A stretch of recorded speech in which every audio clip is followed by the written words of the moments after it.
Hello student, आप पढ़ चुके हैं मोलर कंडक्टिविटी और इक्विवेलेंट कंडक्टिविटी। उसके बाद एक टॉपिक और रह गया है सेल कांस्टेंट। तो इसको देखते हैं सेल कांस्टेंट। तो सेल कांस्टेंट होता क्या है? सेल कांस्टेंट को जी स्टार से रिप्रेजेंट करते हैं। जी स्टार बराबर होता है L upon A. G star बराबर एल अपॉन ए। तो यहां से इसकी डेफिनेशन निकाल सकते हैं। The ratio of length and cross section area is called cell constant. क्या है? Cell constant is called cell constant, क्योंकि हमें टॉपिक पढ़ना है सेल कांस्टेंट। तो G star is equal to L upon A. Clear? अब आपको टॉपिक पढ़ना है relation between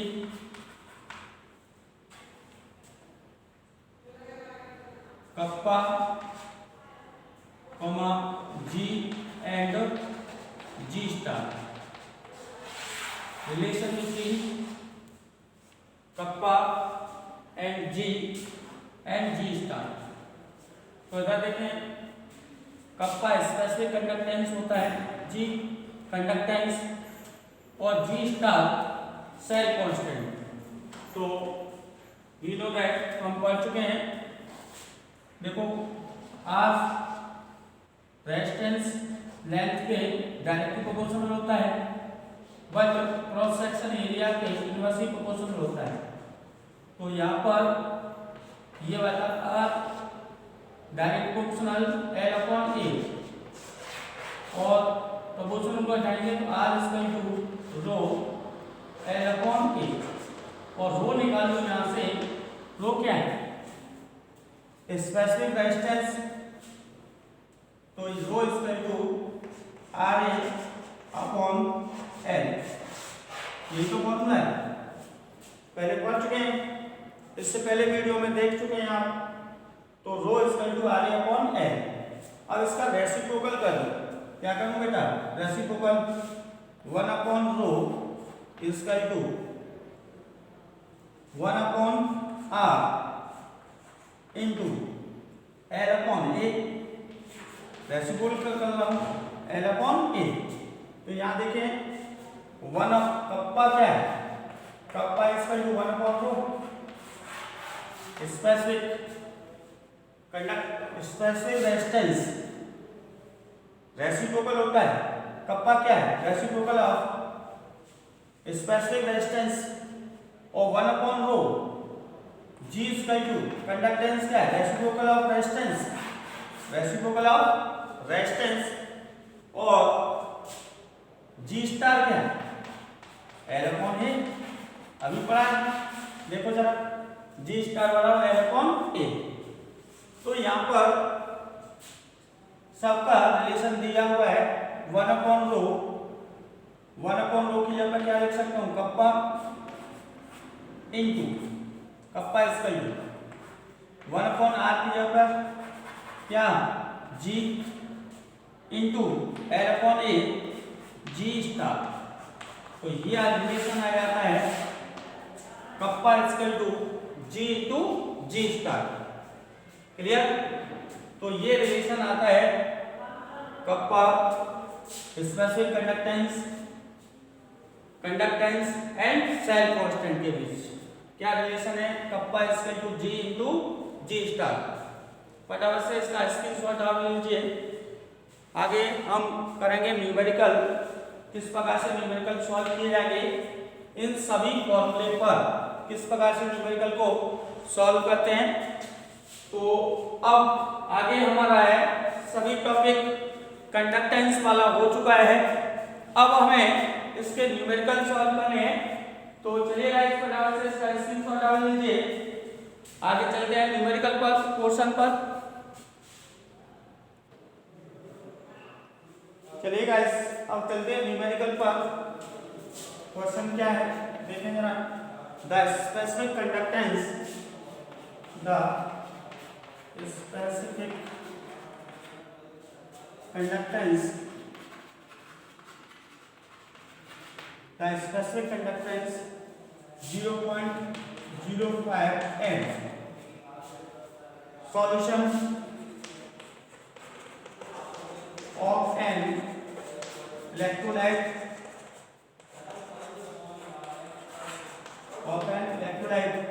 at 298 Kelvin is 0.002 Siemens centimeter inverse. Calculate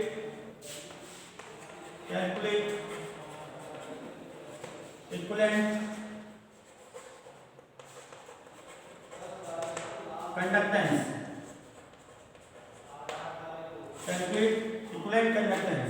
तो सबसे पहले हमें निकालना क्या है, लैम्डा इक्यू कैलकुलेट करना है।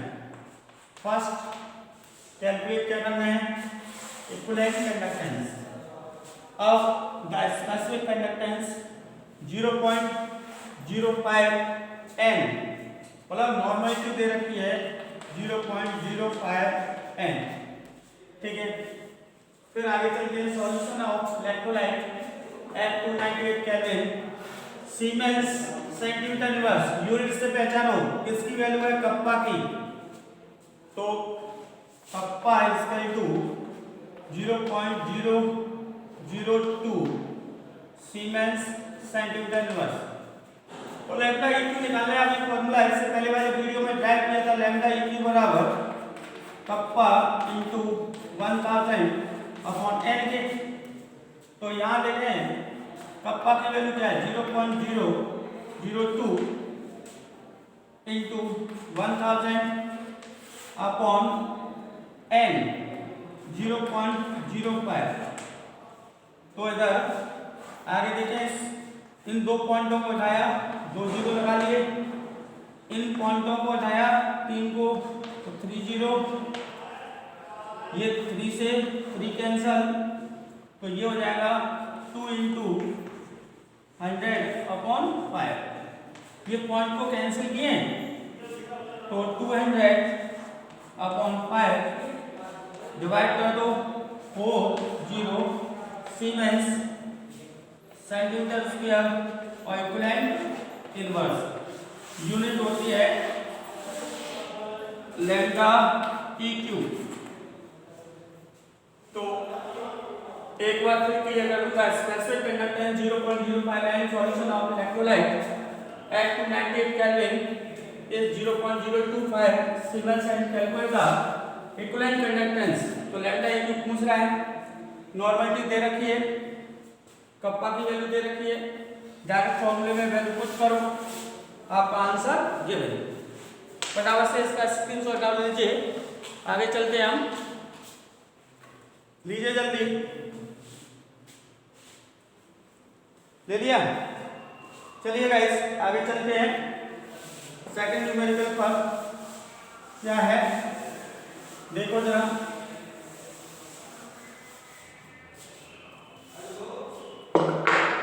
The resistance of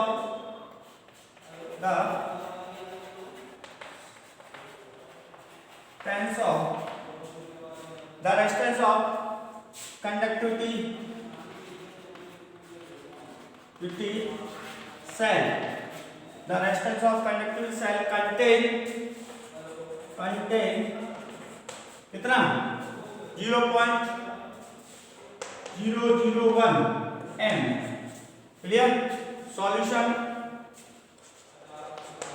solution at 298 kelvin, equation दे रखा है। इस कितना resistance 1500 ohm, which is the cell constant, which is the cell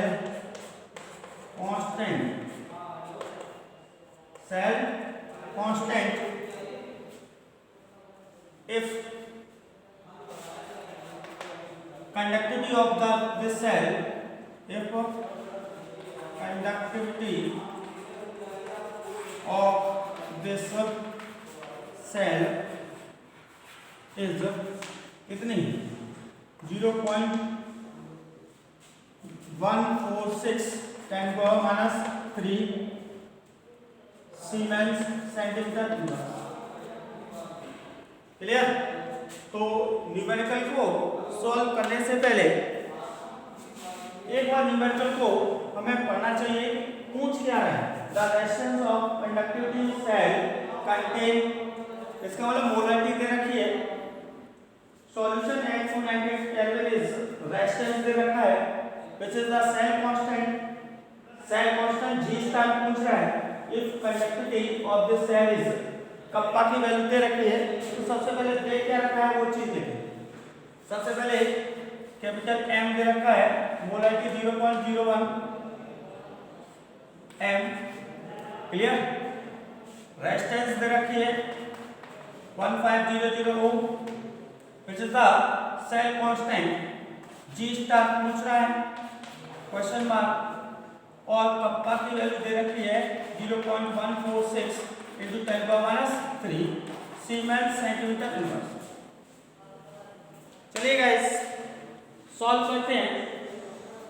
तो हमें G स्टार पूछना है, तो अभी एक रिलेशन बनाया था मैंने इस पर कि kappa equal to G star. अभी इससे पहले रिलेशन बताया गया है kappa equal to G star. तो यहां पर G स्टार पूछ रहा है, तो G star equal to kappa upon G, और G इक्वल टू जानते हैं 1/r। G इक्वल टू क्या है 1/r, तो G स्टार बराबर कप्पा 1/r रख दूं, r ऊपर पहुंच जाएगा, तो G स्टार बराबर फॉर्मूला बन गया कप्पा इंटू r। यहाँ से सीधा सीधा G स्टार की वैल्यू कैलकुलेट की जा सकती है। ये वैल्यू कहाँ से आई, एक बार रिपीट करा दूं कि रो इक्वल टू क्या है RA/L है कि नहीं है, और रेसिप्रोकल कर दूं 1/रो 1/r इंटू L/A, और 1/रो को क्या करना है बेटा kappa 1/r G conductivity into L/A cell constant. तो यही तो रिलेशन है, नहीं पता क्या रिलेशन है, यही है। और यहाँ G के लिए क्योंकि G दे नहीं रखा, रेजिस्टेंस दे रखा है, तो हमने सीधा सीधा वैल्यू कैलकुलेट कर ली। यहाँ पर कप्पा इक्वल टू, तो यहाँ पर वैल्यू लगानी है G स्टार इक्वल टू, इसको साफ कर दूं तो क्या हो जाएगा, इधर देखें G star equal to kappa की value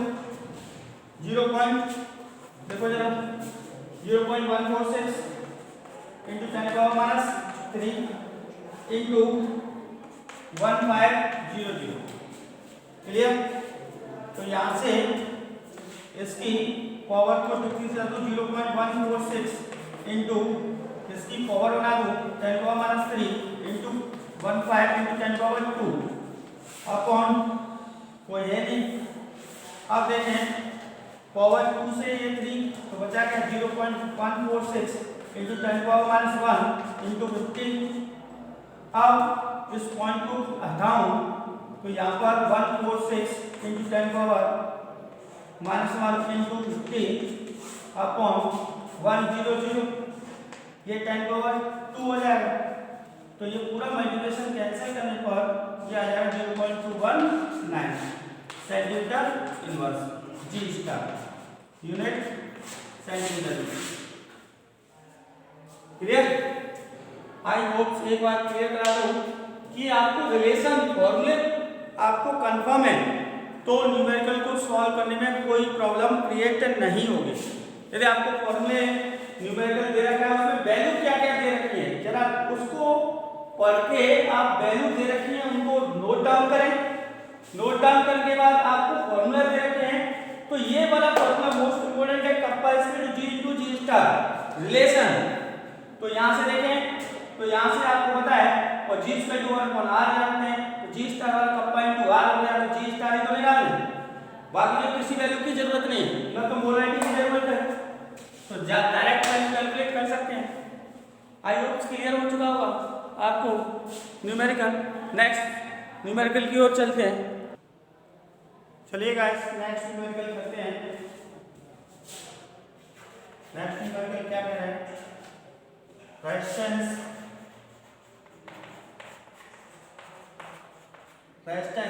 of conductivity cell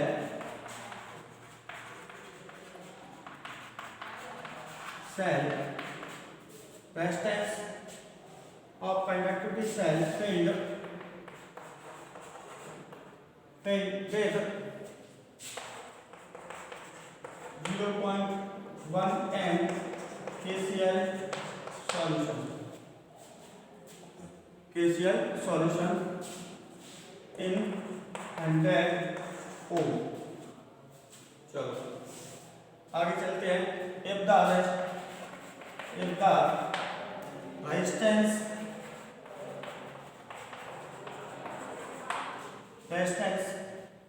of same cell when filled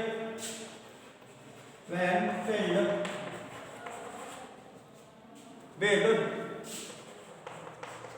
0.2 m KCl solution is 520 ohm। Calculate conductivity kappa and lambda n molar conductivity, kappa निकालना है, lambda n of 0.02 m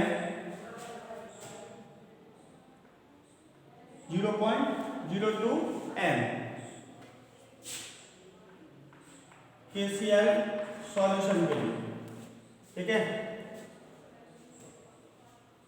एक को conductivity of 0.1 m KCl solution is 1.29 into 10⁻²। Siemens centimetre. Clear? तो numerical के ऊपर है the resistance of conductivity cell with 0.1 KCl solution 100 ohm. If the resistance of same cell तो दो सेल है इसके अंदर। पहला सेल है इधर देखो बेटा, इसमें कैथोड एनोड लगा दिए, इलेक्ट्रोलाइटिक सेल बना दिया ये प्लस माइनस। अब ये छोटा माइनस प्लस, यहाँ पर फटाफट इलेक्ट्रोलाइट लगा दिया, इसमें 0.1 m KCl सॉल्यूशन। अब इसके लिए कप्पा की वैल्यू दे रखी है 1.29 into 10⁻²। सीमेंस सेंटीमीटर वर्ग। एक दूसरा सेल लगाया है इसी प्रकार का सेम सेल, तभी तो कह रहा है सेम सेल, कैथोड एनोड लगा दिए, इसमें इलेक्ट्रोलाइट KCl, इसकी मोलर कंडक्टिविटी कितनी है? 0.02 m KCl सॉल्यूशन। रेजिस्टेंस है इसका 520 ओम, इसका 100 ओम। अब इसके लिए कप्पा की वैल्यू कैलकुलेट करनी है और लैम्डा n कैलकुलेट करना है। तो सबसे पहले इस सेल में देखें बेटा, अभी रिलेशन बन जाएगा कप्पा इंटू जी स्टार। तो सबसे पहले जी स्टार निकालना है। G star equal to kappa upon G, और जी कप्पा के लिए जी बराबर 1/r। तो क्या फॉर्मूला बन जाएगा? जी स्टार बराबर कप्पा इंटू आर के। ये अभी फॉर्मूला इससे पहले वाले न्यूमेरिकल में लगा था। तो जी स्टार इसका to kappa 1.29 into 10⁻² into R कितना है 100। तो कितना आएगा जी स्टार इसका टू पावर घटा 1.29 सेंटीमीटर इनवर्स। ये आपका जी स्टार आ गया। तो सेम सेल के लिए इसके लिए भी जी स्टार कितना होगा 1.29 ही होगा सेंटीमीटर इनवर्स। बस आपको ये समझना है सेम सेल के लिए जब इसके लिए जी स्टार सेल कांस्टेंट की वैल्यू इतनी है तो दूसरे सेल कांस्टेंट की वैल्यू भी इतनी ही होगी। तो यहाँ पर अब कप्पा निकालना है, कप्पा इसका to G into G star, ठीक है। तो कप्पा इसका टू जी की जगह क्या रख सकते हैं 1/r इंटू जी स्टार, और जी स्टार की वैल्यू निकाल चुके हैं आप 1.29, आर की वैल्यू 520। अब इसको कैलकुलेट कर लेना, जो भी आंसर आए वो आपका होगा। लास्ट में बचा है लैम्डा एम, तो लैम्डा एम बराबर कप्पा इंटू 1000 अपॉन सी। जो वैल्यू यहाँ कप्पा की आ रही है वही वैल्यू यहाँ पर पुट कर देना कप्पा के लिए। तो वो वैल्यू सी कंसंट्रेशन कितनी दे रखी है 0.02 एम। तो इस प्रकार से इस सेल में आपको क्या करना है, सबसे पहले दो सेल दे रखे हैं और वो कह रहा है सेम सेल के लिए तो दो डायग्राम फॉर्म कर लें अलग अलग। मेन चीज है इसके लिए दो डायग्राम फॉर्म करने हैं। पहला सेल है उसमें 0.1 M KCl solution electrolyte dip किया है और दूसरे सेल में 0.2 एम केसीएल सॉल्यूशन डिप किया है। इसका रेजिस्टेंस 100 ओम है, इसका रेजिस्टेंस 520 ओम है और इसके लिए कप्पा इसमें से कंडक्टेंस दे रखी है 1.29 10⁻² सीमेंस। तो पहले हमने रिलेशन ये मैंने बार बार कह रहा हूं ये वाला रिलेशन इंपॉर्टेंट है। तो G बराबर G स्टार बराबर कप्पा अपॉन G और G बराबर जानते हैं 1/r। तो फार्मूला बन के आएगा G स्टार बराबर कप्पा इंटू आर। यहां वैल्यू लगा दी तो ये वैल्यू आ गई। तो बस यहीं पर इसका आंसर छिपा हुआ है। जब इस सेल के लिए G स्टार इतना है तो दूसरे सेल के लिए सेम सेल है तो उसके लिए भी G स्टार की वैल्यू क्या होगी सेम हो। बस आंसर लगा दो।